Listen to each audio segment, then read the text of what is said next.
You're next.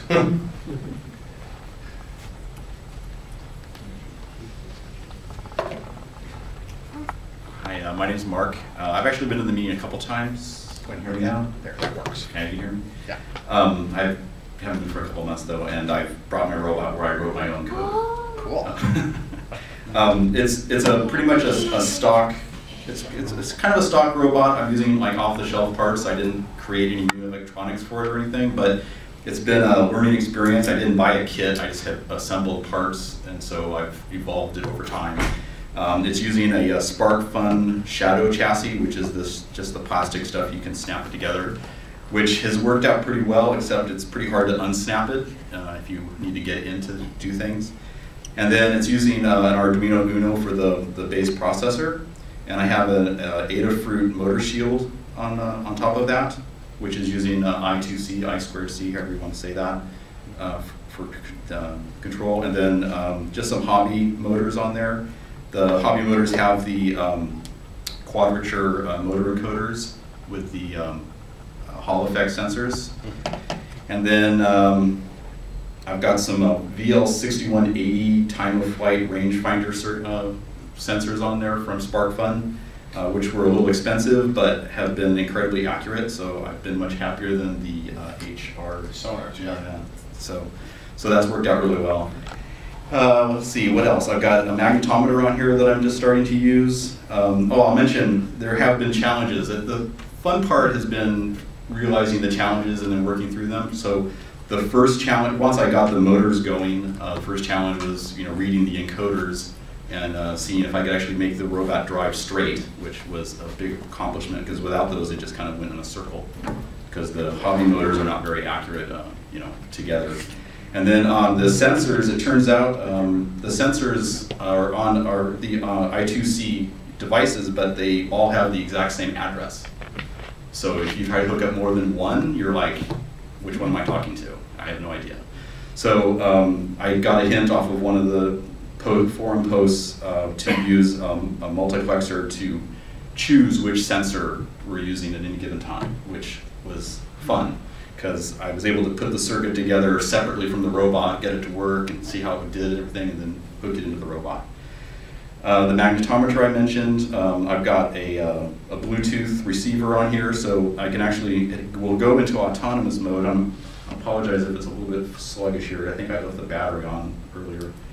So it will go into, it goes into autonomous mode, and and we'll avoid obstacles, spin it around, hopefully not drive off the table. But then you can also go into remote control mode at the same time. And then you can say, hey, I'm done with remote control. I'm going to just let you go back to autonomous mode. You're controlling that with your phone? Yes. So Bluetooth from the phone to the Bluetooth receiver. And so the controller code that I wrote will let you do both, the autonomous or the remote control. Let's see, what else? I just recently put on this nice Adafruit RGB LCD 2-line 16 characters, which was great. Again, it uses I2C, so I don't have like a ton of wires coming out here to control every single thing. But when I hooked it up and I was trying to output the motor speed and the heading that it was getting from the magnetometer and kind of what mode it was in, it was taking like 200 milliseconds to update the screen. And so my robot immediately ran into a wall because it was like, you can't, that's like forever in robot time. So I got a hint from the Adafruit people. If you have not ever used Adafruit stuff, I highly recommend them. Their electronics are great. They make you actually solder everything together, but the electronics are great, and then the support has been super, super great. So they told me to increase the clock rate on my I2C clock from 100 megahertz to 400 megahertz. Everything is much snappier now, even the sensors. And I rewrote the code so that it only updates 8 characters on the output at any given time. So now we're down to 20 milliseconds, and it frees up the rest of the time for the other stuff to run. Like I said, it's been a complete learning experience. It's been great. Now it's a nice little platform to try things on. I keep adding new things every couple weeks.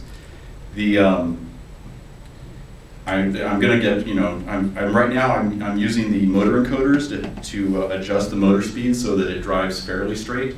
My next task is to actually use the magnetometer and the bearing to get it to kind of use that to drive in a particular direction reliably. It doesn't work that well. Yeah, well, it's always a learning experience.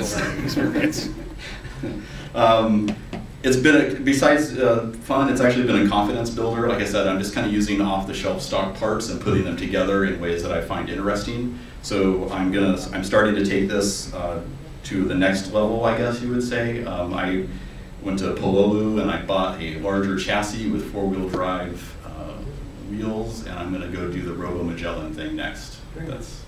So. Very good. Questions? I think you're good. I think we're going to see more of you. That's almost perfect with some downward-facing IR sensors or something for a line maze. Yes, actually, when you buy the kit from SparkFun, they actually have a line-following part to it, so I could add that. Have you seen our line maze challenge on our? I saw the pictures from the servo, and yeah, it would be. Go for it. I'm definitely going to see what I can do for next month. Any other More questions? You mentioned a magnetometer. Does it provide good directional data for your operation, or would you be able to, say, program tell it to go a certain amount north, certain amount east, west, and then if that is the case, do you ever have problems with the calibration of that magnetometer, and do the motors interfere with it? So I haven't played enough to know whether the motors interfere with it. I did get some hints, like I said, off of some of the stuff I had read, so I did move it to the back of the robot, not like right on top of the motors. And I haven't seen a lot of interference. I mean, does it require recalibration a lot, or does it when it finds the direction it wants to keep it? Your iPhone always kind of loses calibration. Yeah, I haven't had enough to play with it to know for sure. It doesn't have, this particular one doesn't have any accelerometers on it, okay. So it's just the magnetometer, the compass. So I could use the motor encoders to actually tell distance better, because I know how many of those poles I should be seeing going by, and I know the diameter of my wheels, so I should be able to calculate it that way. So. Just curious, does your magnetometer have a set reset latch? Not that I know of. But it's really helpful when it's next to motors. Yeah. Yeah, like I said, we'll see. That one, I know it's outputting, and I did kind of make sure that it seemed to be fairly accurate on where it thought north was, but as far as trying to use it as a reliable sensor, I haven't gotten into it yet. David? You may want to try the gyro sometime. Yeah. Yeah. That'll let you go nice and straight. Yeah. Okay. I will definitely look at that. There are so many different options and combinations and things. I kind of wanted to start simple, and I figured if I did simple and figured out how to get more complicated, it's better. I brought my laptop, my Chromebook. It has my code if anybody's interested, or I can point to you online. I actually use CodeBender, which is like an online development system. You're on the mailing list? I'm on the mailing list. Just send us a post. Yeah, so I can send a link there. Yeah, that's what it's there for. Yeah. Thank you very much. Thank you. I just want to comment with magnetometers indoors, the rebar in the floor causes problems. Just so you know. Okay, yes, you ready? Yeah, I had my Bluetooth turned off. Let's see what you got, okay? One more comment on magnetometers. If people were watching the Robo Magellan last May, they also make really great conduit finders. Right. You know, Yeah. They find magnetic materials really well. Okay, so I'm going to put this in your face. Okay, like I said, there's nothing new, but for those who don't know, this is the solar tank, because these two things are like solar and this is a tank shape. But it's supposed to be a table bot. And it can go across the table and back. Hopefully it's the right button. Right? Yeah, it's the right button. Walk around on this side.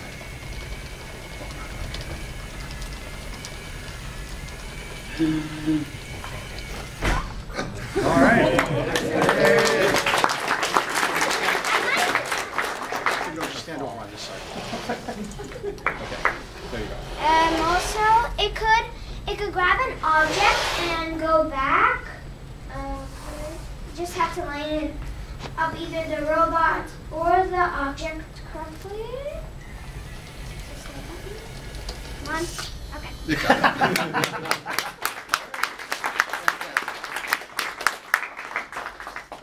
Oops, my hand was in the way and I was being a bit protective.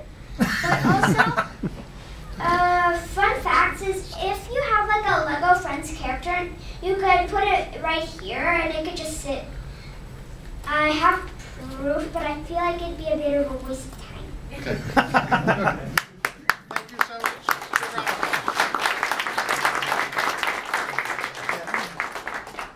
Okay. Dave Curtis, Yes, sir. do you want to just show people the pie board?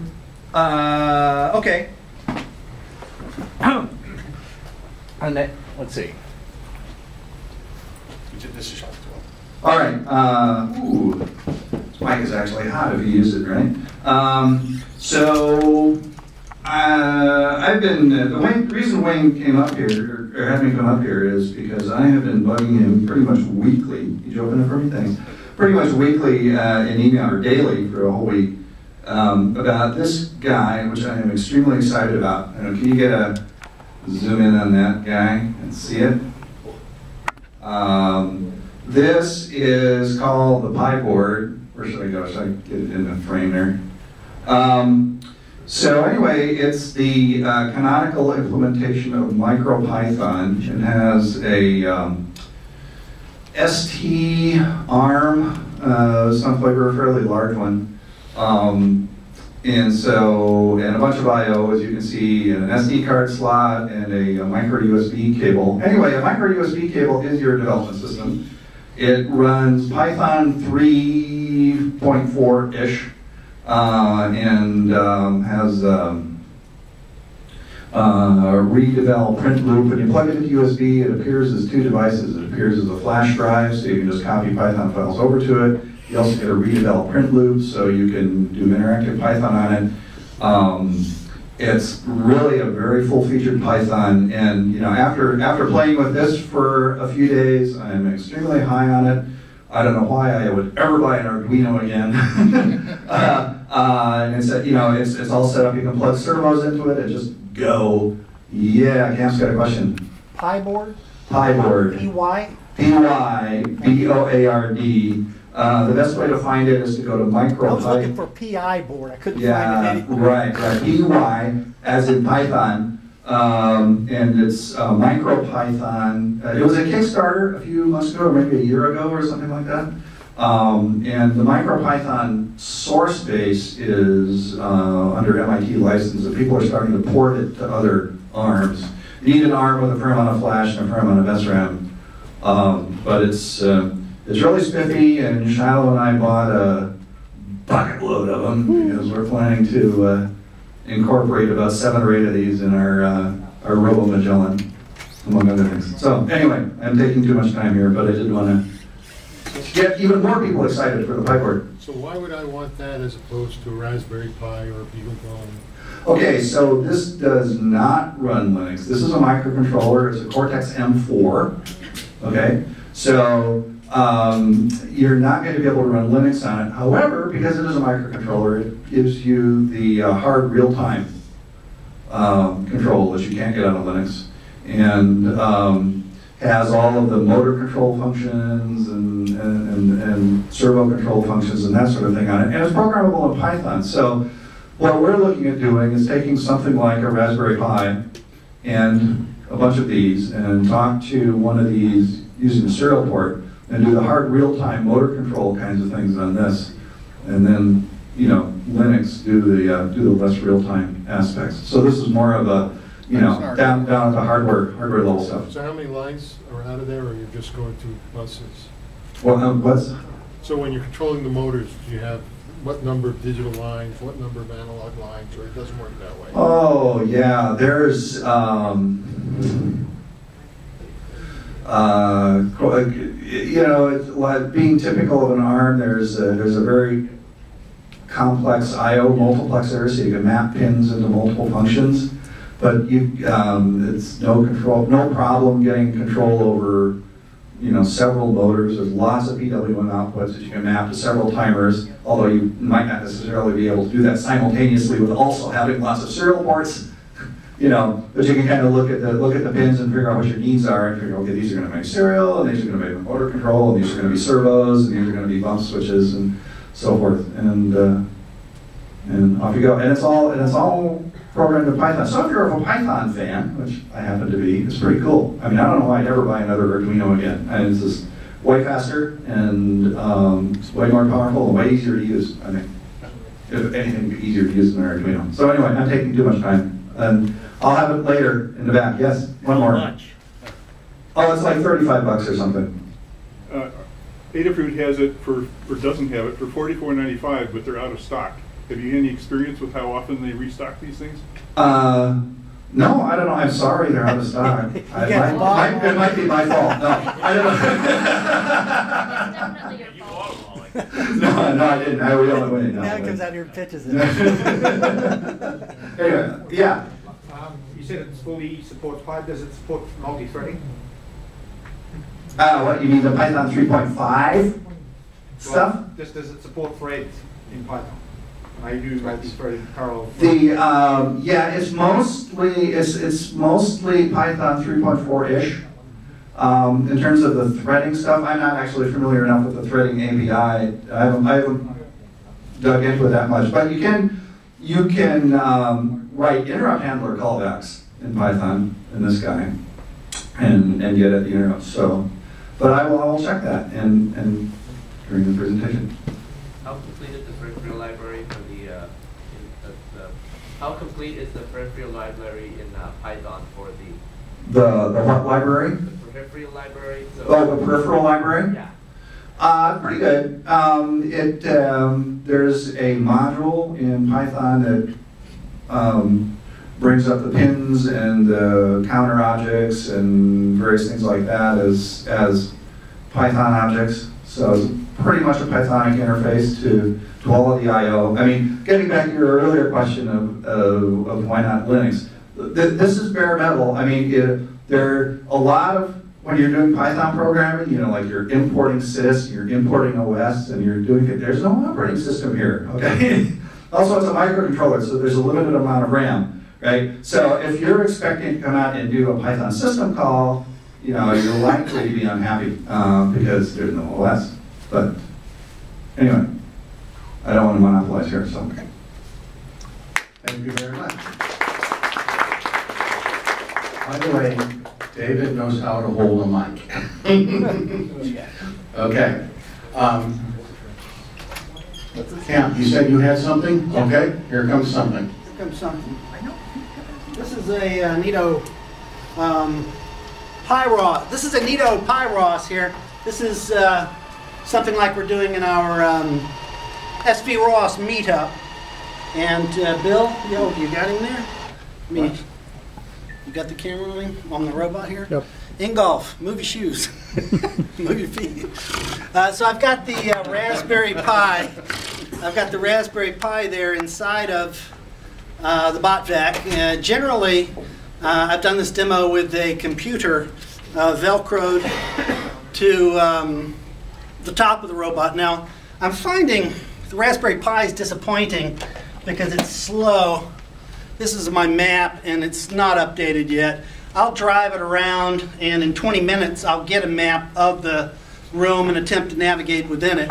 But with the computer, it would map as you drive along. So it's like faster by a factor of 10. There's something wrong with that camp. It should get much faster. Mine does. Okay, well, there's something wrong with this, so I'm going to have to look at it later.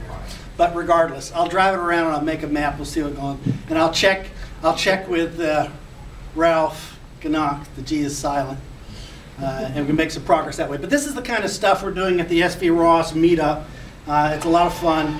And a lot of us are using, control yourself, Ingo, the Nito bot vac and the XVs for the platform. It actually works out nicely. There's a Nito node out there, now there's a BotVac node, but it's a great way to learn ROS. You got your motors, your encoders, battery, and most of all you've got the LiDAR, and you don't even void the warranty. I'm just talking to the API through USB. Now, I've hacked the dirt bin off, but you know, if you need a cover for it, let me know. We can make some progress that way. But this is a great little robot to learn ROS on. Thank you very much. Okay. Yo. Did you solve your mapping problem you were talking about earlier? No, I still have issues trying to navigate within the map. It's almost like the inflated obstacles. And there's some other issues too. Yeah. Yes, I have not had success in completing that, but if you join the mailing list, the day that I actually have success with this, you will definitely hear about it. You will hear about it, yes. Thank you very much. There's one more question. Oh, I'm sorry. Since the Pi is really slow updating the map, does it create some views within the base map itself? I'm, again, just trying to come up to speed with navigating within the map that I've created. And I'm sorry, what's your question again?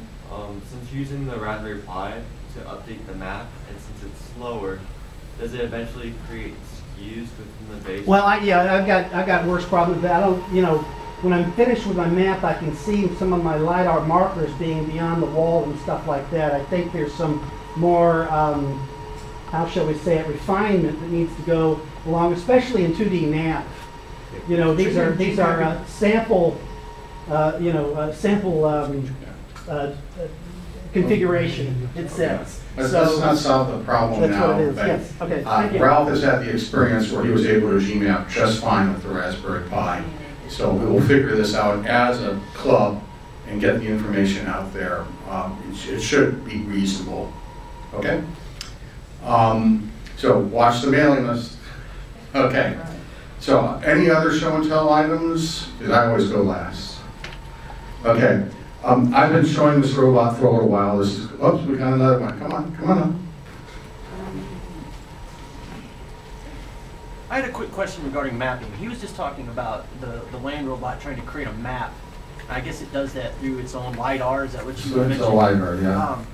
I've been meeting with other robotic clubs throughout the Bay Area, and one of those are the aerial drone bunch, and they're doing some really interesting things. Yeah. Has anyone here experimented with an aerial drone that works in tandem with a ground robot to provide information between the two?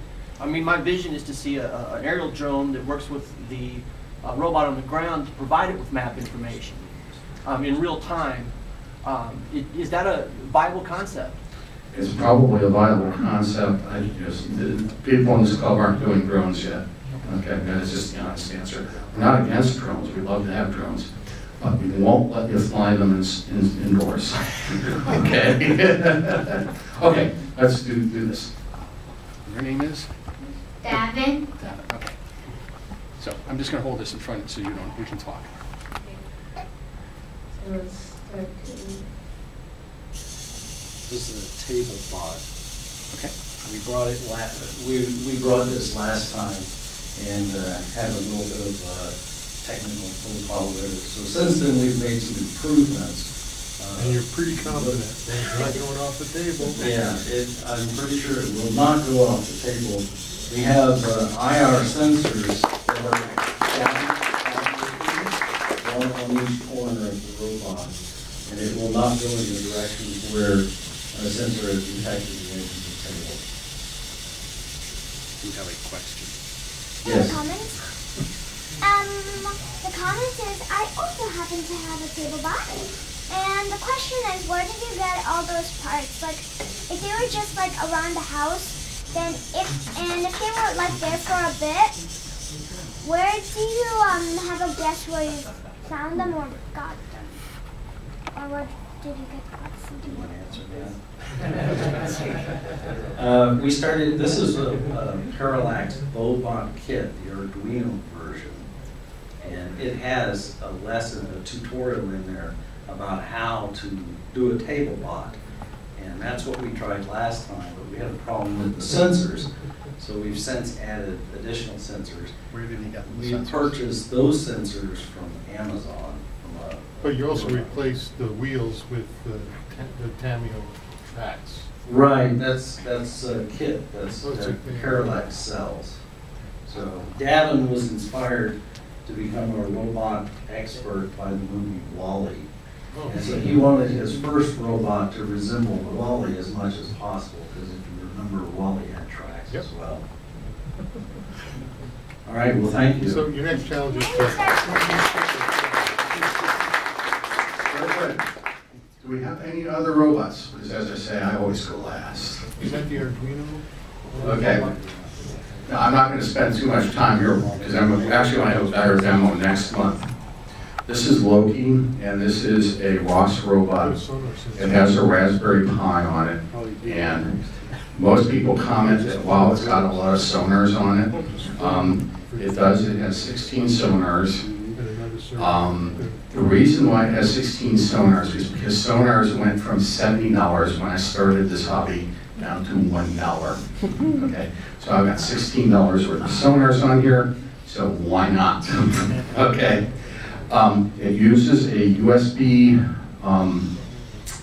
recharging battery for recharging your cell phone as its power source. I like that sensor because it includes the battery charging circuit as well as the discharge circuit.